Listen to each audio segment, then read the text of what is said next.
د عمران خان د پاره په انټرنیشنل سطح په حکومت باندې پریشر سیوا کېدو ولده په عمران خان باندې یو ډېره غټه ډاکومنټري جوړه شوې ده 1 غنټه 24 منټ ډاکومنټري د عمران خان په ژوندۍ باندې جوړه شوې ده په هغې تفصیلا خبره کوو چې څنګه پریشر په انټرنیشنل سطح باندې زموږ په حکومت زیات شوی دی بل مریم نواز لندن ته د تلو اراده کړې ده څه دپاره ځي په هغې هم تفصیلا خبره کوو بل نوي چیف جسټس چې کوم نوی چیف جسټس راغلی دی یحیی افریدي هغه هم ډېرې غټې فیصلې کړي دي دا سره هم په دې ویډیو کې شریک کوم نو ډېر اهم اپډیټس دي ویډیو خپله هم مکمل وګورئ او مخکې ملګرو سره ضرور شریکه کړئ ټول نه پهله خبره کوو چې د عمران خان دپاره په انټرنیشنل میډیا باندې چا اواز اوچت کړی دی او څنګه په انټرنیشنل سطح د پاکستان په حکومت باندې پریشر وستر وده سیوا کیږي یو خو تاسو له یاد شي چې د امریکا د پارلیمنت 62 کسانو د عمران خان دپاره خط لیکلی جی چې عمران خان سره په پاکستان کې دغه فیصلې چې کومې کیږي عیني خلاف کیږي د پاکستان عین مطابق نه کیږي بیا د لندن چې کم پارلیمنت کسانو هغوی هم عمران خان دپاره خط لیکلی د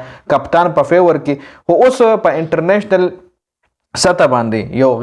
یو غیر ملکی د پاکستان نه بهر یو ملک ته چې هغوی په پاکستان باندې په پاکستان نه صرف عمران خان باندې 1 غنټه 24 منټ او تقریبا 54 سیکنډ لګبګ داسې یو ډاکومنټري تیاره کړې ده چې په هغې کې هغوی د عمران خان د زندگی مکمل دغه بیان کړی دی یو بایوګرافي بیان کړې ده چې څنګه عمران خان ورلډ کپ وګټلو هغې نه پس بیا سیاست له څنګه راغو سیاست کې هغه د پاکستان پرایم منسټر جوړ شو بیا هغه حکومت څنګه پرېښو په هغه باندې کیسونه څنګه جوړ شو جیله پوره 1 غنټه 24 منټ 54 سیکنډ تقریبا ډاکومنټري ده چې دی هم په د پاکستان په حکومت باندې یو قسم له پریشر نور هم سیوا کړی دی جی بل د مریم نواز چې کومه ده یو ځل بیا لندن ته روانه شوې ده صرف او صرف د ګلې څه اپریشن دپاره د ګلې څه معمولي چیک اپ دپاره لندن ته روانه شوې ده جی 4-5 ورځې پس په لندن لځي صرف د ګلې چیک اپ لپاره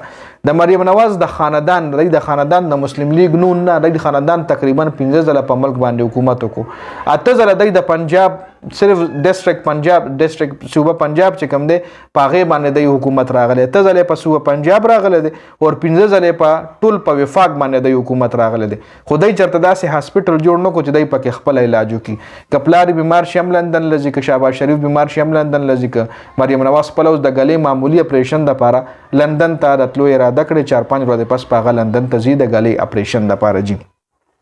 اوس په خبرو کو جسټس یحیی افریدي حواله سره جسټس یحیی افریدي داسې فیصلې شروع کړې دي کومې فیصلې چې دینه مخکې قاضي فیض عیسی کړې وي هغه فیصلې ټول هغه ریورس کې یو خو دینه پس راتلونکي کم چیف جسټس او جسټس منصور علي شاه صاحب دغه چې کم سټاف او هغه جسټس قاضي فیض عیسی بدل کړو چې کله هغه د سپریم چې کله هغه د چیف جسټس هغه د جسټس کم د راتلونکي دغه چیف جسټس منصور علي شاه صاحب دغه سټاف هغه بدل کړو چې اوس یحیی افریدي د پاکستان چیف جسټس شو نو هغه د